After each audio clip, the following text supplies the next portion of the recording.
બીજી તરફ તાજેતરમાં જ શહેરાના ધારાસભ્ય જેઠાભાઈ ભરવાડે ઉપાધ્યક્ષ પદેથી રાજીનામું આપ્યા બાદ આ બંધારણીય હોદ્દો ખાલી પડ્યો હતો।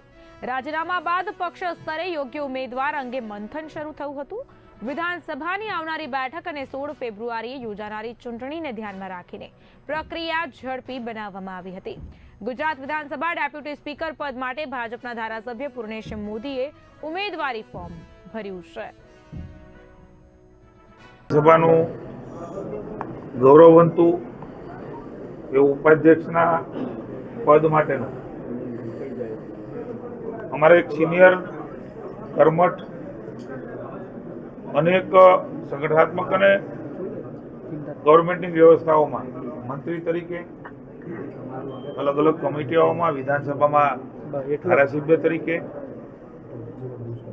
જેમણે સરાહની કામગીરી સફળતાપૂર્વક કરી છે એવા અમારા આગેવાન પૂર્વ મંત્રી સુરતના માનની ધારાસભ્ય શ્રી એડવોકેટ અને અનેક એમની પાસે વિઝન સાથે